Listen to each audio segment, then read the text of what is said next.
자, 그리고 저번에 만약 고갈이 되면 국가예산 끌어다가 준다 뭐 이런 얘기 했었는데, 과연 국가예산 얼마나 끌어다 쓰냐 이거에 대해서 사람들이 궁금해 많이 했어요. 그때 이제 대략적으로 제가 한 20% 정도나 25% 정도가 될 것 같다라는 얘기를 했었는데, 요걸 또 제가 검색을 해보니까 국민연금 재정추계 전문위원회라는 데가 있어요. 그래서 거기서 이거를 한번 이제 조사를 해봤는데, 옆에 거 그래프 먼저 볼게요.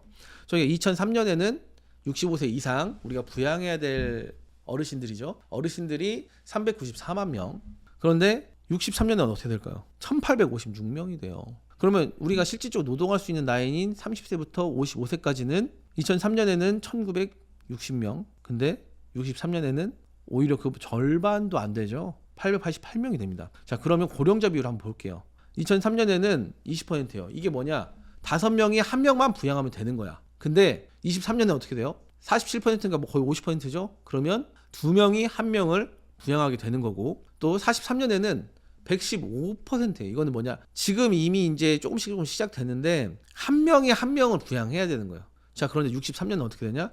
188%입니다. 이건 어떻게 보면 1명이 2명을 부양을 해야 되는 상황이 되는 거잖아요. 근데 지금도 청년 1명이 자기 밥벌이가 하기가 힘든 시대인데 이게 과연 가능할까라는 생각이 들어요. 그래서 03년에 비해서 63년이 되면 무려 10배 이상의 부담이 작용합니다.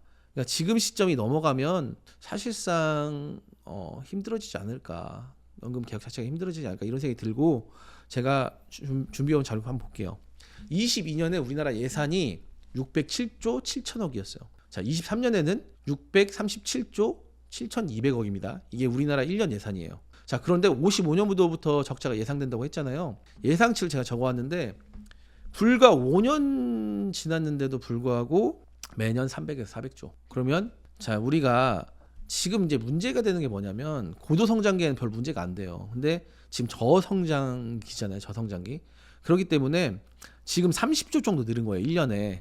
그쵸? 위에 제가 수치 적어왔죠. 근데 이게 55년이 되면 20년 정도 지났다고 치면 정상적으로 늘어도 한 20년 곱하면 뭐 30조 하면 600조 정도 되겠죠. 그러면 1200조 정도 될 텐데 1200조가 안 될 확률이 굉장히 높아요. 왜냐하면 인구는 점점 줄어들고 세수는 줄어들고 그리고 경제 성장률이 둔화되고 있기 때문에. 근데 이제 문제는 뭐냐면, 그래서 저는 한 25년도 정도 되면 한 1000조 정도 예산 되지 않을까라는 생각을 하는데, 이제 뭐 그러신 분들도 있어요. 중간중간 뭐 지금 뭐 탄소세가 생길 거고 뭐 AI세가 생길 거고 뭐가 생길 거고, 생길 수도 있지만 안 생겼잖아. 지금 안 생긴 걸 가정해서 그 금액을 수치에 넣으면 안 된다는 거예요, 제 말은. 그러니까 지금의 기준으로 지금의 성장률을 그대로 유지했을 때 600조가 올라가는 건데, 뭐 어떤 뭐 획기적인 세법이 나와가지고 더 많이 거둘 수도 있긴 하겠지만, 그걸 감안해서 우리가 미래를 가정해서는 절대 안 된다. 저는 그렇게 주장을 하고 싶고요. 그럼 70년도에는 매년 500조, 80년도에는 무려 700조입니다.